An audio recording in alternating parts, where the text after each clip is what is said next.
Uligani ndugu mtazamaji, hii hapa ni Bungwa TV Mwanza. Mimi naitwa David King, international journalist. Polisi kata wa kata ya Mkolani Inspector John Meta akiambatana na mkuu wa kituo cha polisi Nyegezi OCS Aziza Msangi kilichopo wilaya Nyamagana mkoani Mwanza wametembelea shule ya sekondari ya Mkolani iliyopo wilaya Nyamagana mkoani Mwanza kuongea na wanafunzi wa shule hiyo, kuwapa elimu wasijihusishe na masuala ya kihalifu, uvutaji wa bangi na mambo mengine mabaya. Hata hivyo, Bwana Meta amewataka wanafunzi hao wajikite kunako swala nzima la elimu. Mambo. Kwa majina naitwa Inspector John Meta, ni polisi kata ya Mkolani. Wengi tunafahamiana. Uongo? Uongo? Niseme yafuatayo.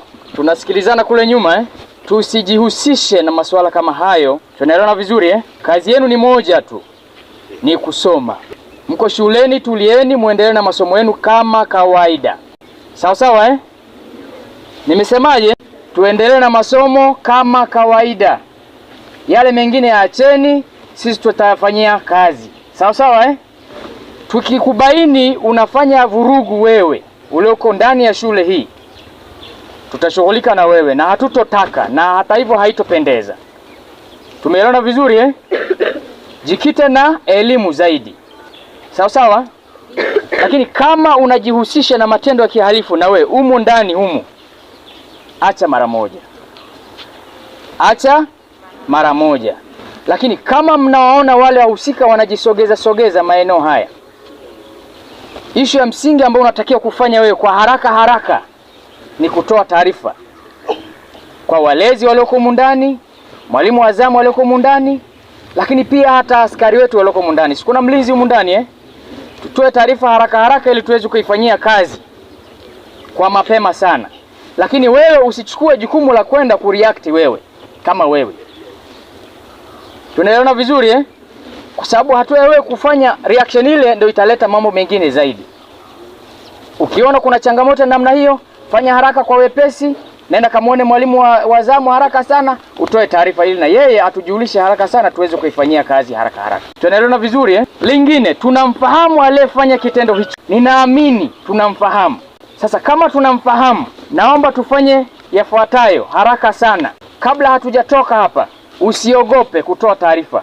Njoo utuambie ni nani na nani na nani. Tunaelewana vizuri Usiogope, njoo unione. Mimi ni polisi kata wako, miaka yote tuko pamoja. Unaniogopa kwa sababu gani? Njoo uniambie ni fulani. Na bahati nzuri sio kwamba ni wageni hao. Ni mara kwa mara wakitokea hapa, na wengine huenda ni walio acha shule hapa. Uongo ni kweli?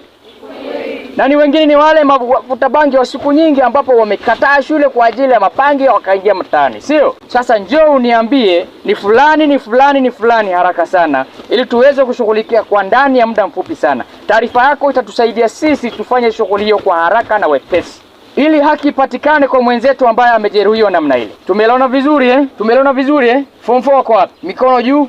Form 3, Form 2, naombeni haraka sana tukutane baada ya hapa, mje mniambie. Tumeelewana vizuri La mwisho, kuna wale ambao wanajihusisha na matumizi ya madawa kulevya, wako humu. Na ndo wale ambao wanawasogeza wale walioko kule walioacha shule.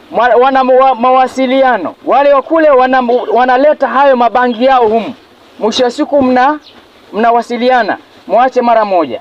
Na waonyeni sana, muache mara moja. Hakuna sababu ya kutumia mabangi. Yana kazi gani? Yanakusaidia kitu gani? Zaidi ya wewe kukuharibu. Angalia yaliyotokea. Katika hali ya kawaida, binadamu wa kawaida hawezi kufanya yale yaliyofanya. Binadamu wa kawaida hawezi kufanya yale yaliyotokea. Kimsingi amefanya yale kutokana na kwamba ni yale aliyotumia, haoni madhara ya alichokifanya. Ukishagundua sababu ya yale madawa, ukishagundua sababu ya jinsi alivyokuwa ametumia mabangi yale, ndio yanaleta madhara ya yale yaliyotokea kwa mwenzetu. Kwa hiyo kama unatumia madawa kulevya yake bangi na mirungi, acha mara moja, okoka, nenda kanisani, katubu haraka sana.